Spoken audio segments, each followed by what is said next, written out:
Hey investors, this is video number 2 of the 4 videos that I'm going to do introducing the Bozeman Investor Club.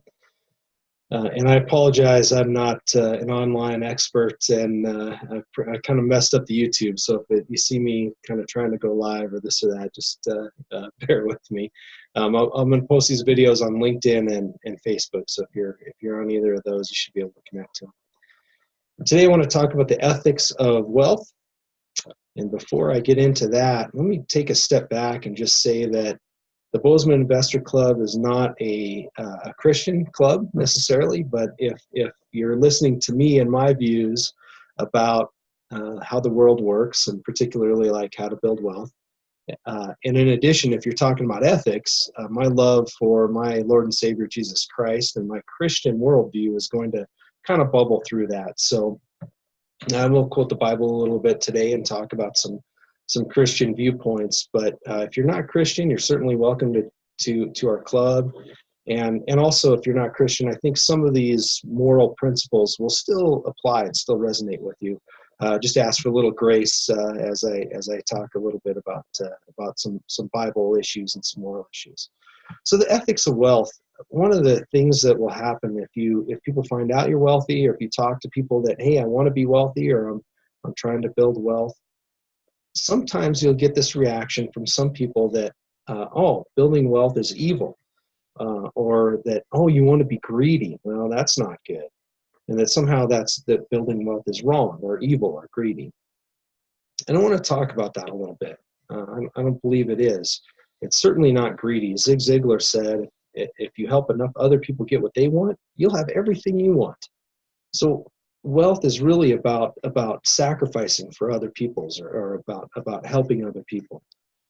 If you think wealth is about hoarding, like the idea of Scrooge McDuck, and you got a big vault full of gold coins that you can go swim in once in a while, right? DuckTales fans, anybody? If you think wealth is about hoarding, then you've got the wrong mentality. And you actually probably will have a harder time building wealth because of that. But also it'll tend to kind of ruin you.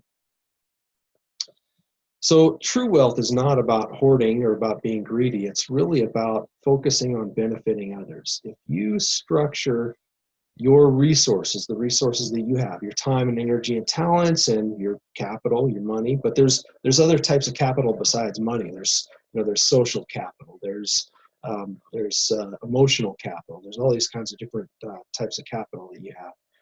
But if you structure your resources in such a way that you benefit other people the most, you create the most benefit for other people's lives, it tends to be the most profitable. And so to build wealth, just sacrifice for other people, help benefit other people, and the money kind of comes rolling in. The wealth and prosperity comes rolling in. As far as hoarding, actually, like a lot of wealthy people don't actually hold a lot of cash. They actually don't hoard a lot of cash. If they have a lot of cash, they find ways to put it to work, benefiting other people, either creating nice, safe places for them to live, or creating business opportunities to create good value of services or products, and good employment opportunities and that sort of thing. So if you buy into this, that, okay, sacrificing for other people, that can't be bad. And if I sacrifice for other people and benefit other people, it'll make me prosperous. Okay, that's great. So there's this idea out there that everybody should be wealthy, like almost like it's a moral imperative. Like building prosperity and building wealth is a moral imperative.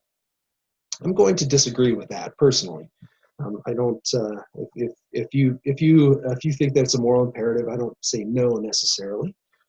But it's not for everyone. I use maybe a great example is Mother Teresa, right?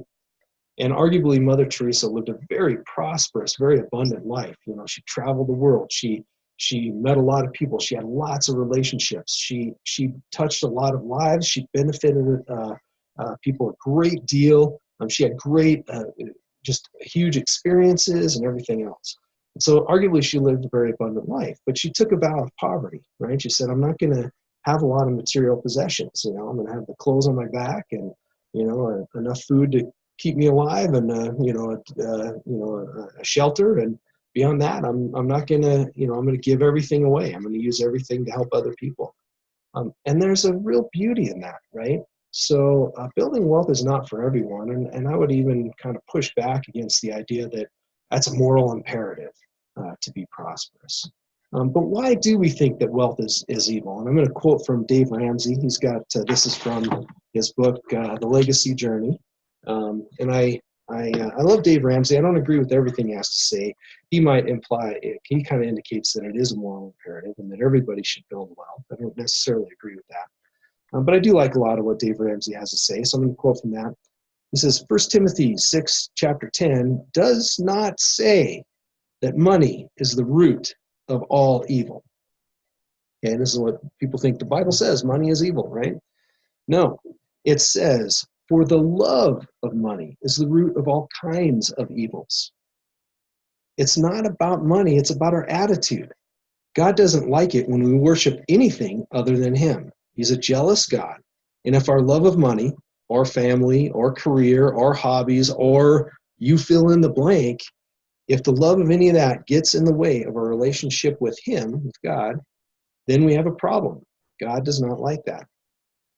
And then he also goes on to kind of dispel some of the other myths. And another myth that I love the way he structures it, he talks about the one percenters. You know, there's really a feeling that, there's a huge wealth disparity. And if the one percenters would just give away their wealth or would just not be so darn greedy, then life would be better for everybody. But the fact is, most of you listening are one percenters. Dave Ramsey figures 34,000. So he takes a household income of 34,000, which many people live below that, okay? But the average, the median household income in the United States is about $50,000 a year. So if your household income is $34,000 a year, you may not feel like you're very wealthy. Like you might feel like you're kind of struggling because you're looking around at other Americans in one of the most prosperous nations of the world. But the fact is, if you look around the world and you look at third world countries and you look at how most people live, the median income around the world is something like $100 a month or something like that. It's some crazy low number. It's insane. So if you have a median income of $34,000 a year for your household, you're in the 1% for the world. And so, and you say, well, yeah, but there's the one, still 1% is the U.S. I guarantee you that if you got into that 1% club, you'd be looking at the 0.1%ers and saying, they're the problem. Well, you are the 1%ers already, and you live a very prosperous life. I mean, the United States, even the poor there are people that are really distressed, that are really truly living in poverty. But the poor, what we call, I think our poverty line is something like $20,000 a year. I mean, even $20,000 a year is a very comfortable life if you look at the rest of the world and the history of humankind. So you are the 1%ers already, most of you. And I lost my train of thought, sorry. So you are the 1%ers already. But there is risks, and the risks are spiritual. The risks of wealth, there are real tangible risks to your soul and to your happiness and to your well-being. So if you go, okay, well, I want to be wealthy, I want to build wealth. And if you want to build wealth for wealth's sake, like, hey, I want to be wealthy so I can live a life of leisure, that is a very clear pathway to depression and suicide.